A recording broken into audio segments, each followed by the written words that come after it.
Hey guys, it's Cass here. Welcome back to Chronicles of a Therapist, where we talk about all things around therapy, mental health, and just the adult experience. So, today's episode, I wanted to talk about healing.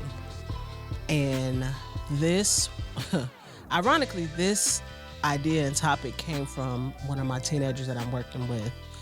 And it was so amazing that this teenager is 16.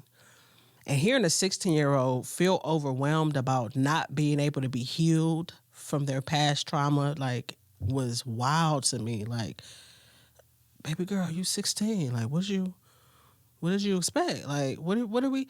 And so it made me think about how just we as humans want the quick version of getting to the uncomfortable feelings of healing, right? And so I started talking to her about a psychologist or a psychotherapist, and he's a psychiatrist as well, or was, and his name is Viktor Frankl.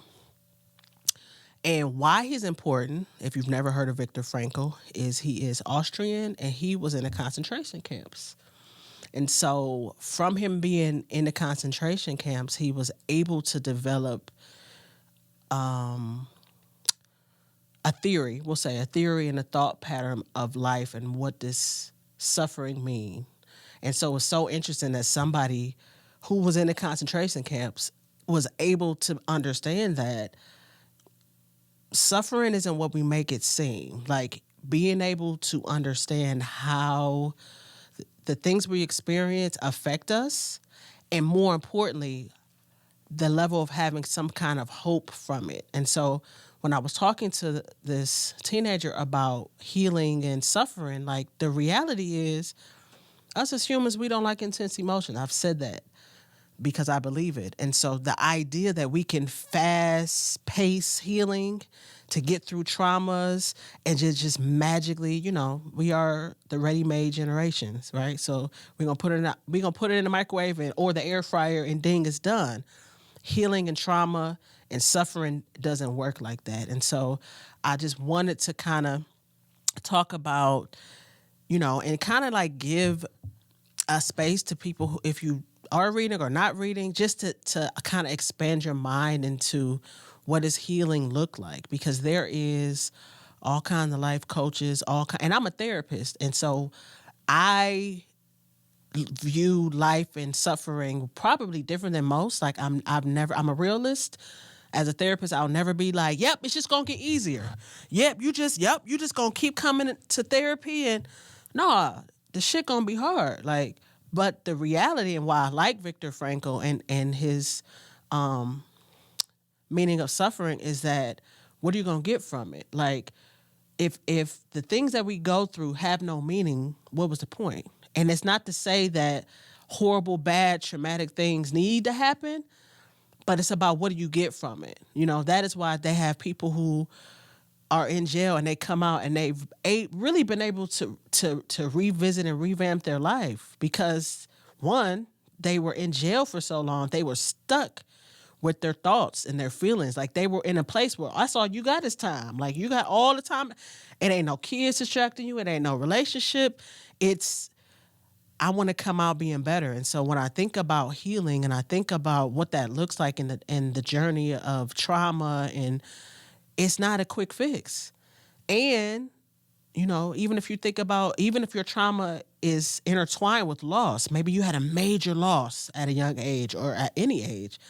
If you know anything about grief ain't linear. Like, you don't be like, yep, okay, that's good. All right, okay, on to no. Grief is cyclical. So you're going to have ups and downs, and all of the stages of grief, all of us know in the therapy realm, it's not an A to B. It ain't there. And so trauma and healing is the same thing. Like, and so because my teenager was only 16, I'm like, man, you 16 and you thinking you ain't got no kids? Like, your responsibility is to be a straight A student.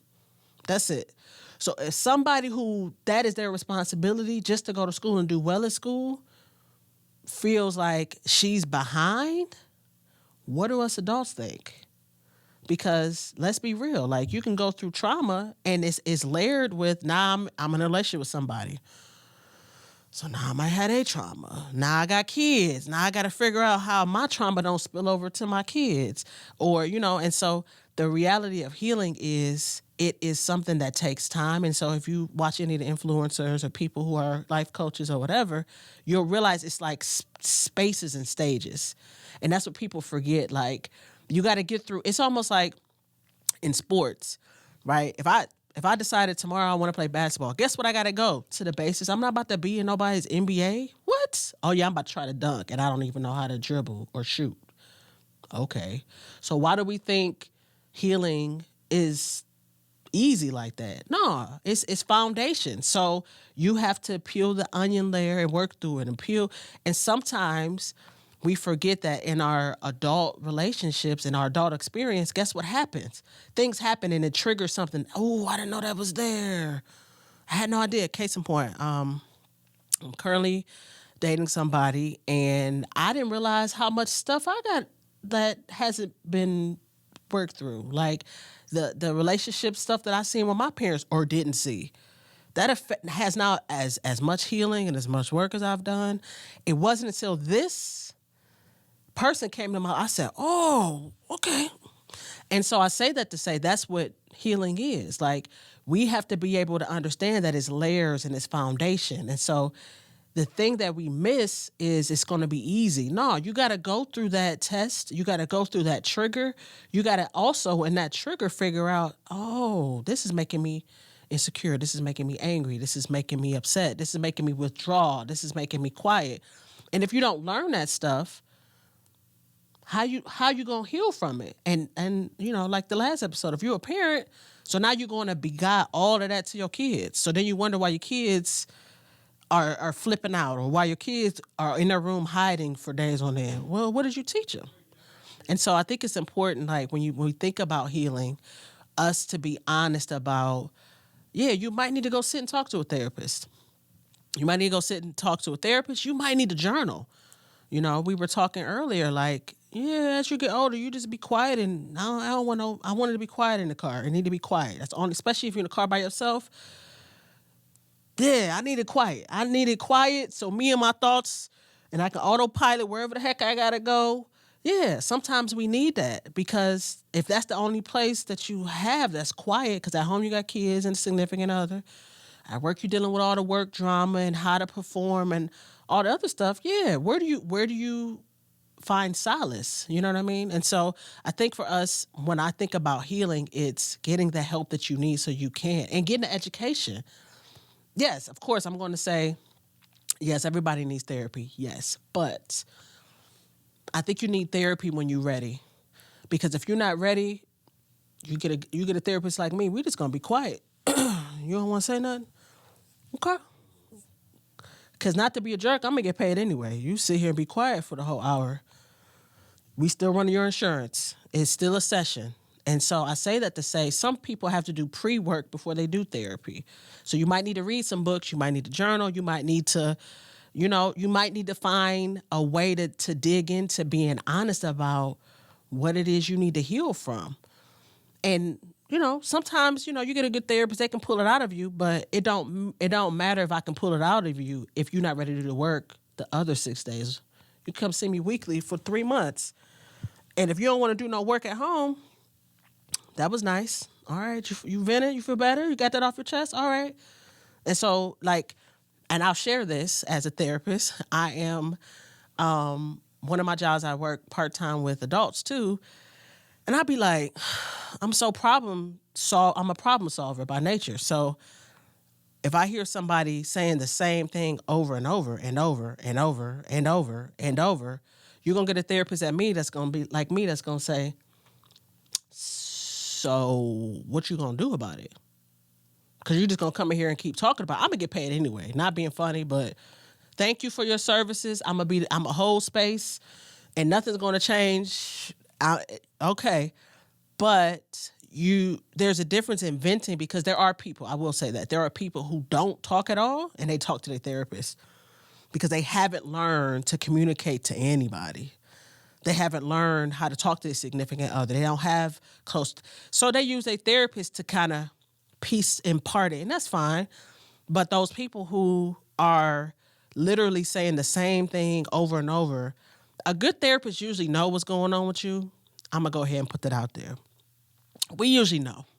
We usually can, most of us are in this profession for a reason, so we know. We can see some stuff, but a really good one, it's up to you to decide, are you ready to work on it? Because I can listen to your story and be like, yeah, you got some trauma. And this is the trauma and this is why. But if you're not ready to pull that stuff out, it's almost like if you got cancer and a doctor know you got cancer and you ain't going to do none of the chemo, you ain't going to do, all right, well, you got cancer. So you gonna sign up for this chemo or we gonna do the surgery? No, you just okay, you just gonna, all right. Same thing with therapy. So it's not up to us as therapists to do all the work. You gotta come ready. So you can't think about healing and think about wanting to be better without being honest with yourself and saying, yeah, it's time. And I'll give you guys a hint. If you're in a place where all of your relationships, work relationships, friendships, family relationships are all starting to crumble, that is usually it's like a bright red flag that something ain't right. Something ain't right. And it doesn't necessarily mean that you're the one that's not right, but you got to look at what's the common denominator. It's you. So if you falling out with you falling out with everybody, like all your friends, all your siblings, you cussing people out at work, the common denominator is you. So you might need some healing. You might need to tap into something that's going on. And so I would implore you, if that's you and you got some stuff going on, you might need to go ahead and talk to a therapist, because usually what's going on with those type of people is you can't see it. You can't see it. You have no idea that it's happening. You're just like, dang, everybody's against me and everybody's making me mad and everybody's pissing me off. Well, there's a high probability it might have to do with how you're interacting with people and what your interpersonal relationships are. So there might need to be some healing. Like they're the villain. Yeah. And a lot of people, and it makes sense too. If we have, if you got, I always say, like, we see the world through whatever lenses we see. So if I ain't got clear, case in point, I just had to start wearing prescription glasses last year. Welcome to 38. All the glasses before that y'all seen before July was all fashion. Now I really can't see. So I'm over there squinting, trying to see stuff from, oh yeah, okay, I can't see. All right, cool. No wonder I was hitting stuff and walking into stuff. Oh, I can't see. It's the same idea. So your lenses, you might feel like the victim and it's everybody's fault, but your lenses are distorted. Well, you might need to go get them clean. You might need to go ahead and talk to that therapist and start zeroing in, like, what is your experience? And so when you talk to a therapist and you're honest, because here's the thing. Before I let y'all go, I'm going to give you this little nugget. You not talking to your therapist about stuff, it don't hurt your therapist. It doesn't hurt us. It actually makes things more complicated for you, because we see you talking in these circles and seeing and hearing all of the relationships and how things are getting worse, and you literally are sitting with somebody who wants to help you process and find a baseline and get some skills. If you ain't got the skills, you can't be upset that you didn't learn. Your parents didn't teach you how to identify your emotions. That wasn't a skill you learned in your home. Most of us ain't learned it. A lot of us. I'm going to go ahead and say like 90% of us didn't have it. It wasn't there. So you not talking to your therapist is not doing anybody the service but you. Get the help that you need, whatever that looks like. I'm not about to go, if I got a cavity, I'm not about to go to the ER and say, hey man, my tooth hurt. And they say, oh yeah, it's a cavity. Guess where they gonna send me? To the dentist. Right? So I just wanted to, encourage everybody, like, if you need to, get a therapist. Most importantly, be willing and ready to do the work. And it's gonna be uncomfortable. But with all new things, consistency and being open and motivated can help you transform your life step by step. Just because you go to a therapist, that don't mean in 6 months you're going to be, woo, I'm ready. No, we just fixed this part. And once you fix this part, you'll have access to more skills and understanding so you can go to another part and heal differently. So just give you them little tidbits. Thanks, guys, for listening and watching. If you would like to link with me, you can find me on TikTok. I'm just Cass COT, on Instagram at @CNShep_Chronicles. And remember, allow your passion to propel your purpose.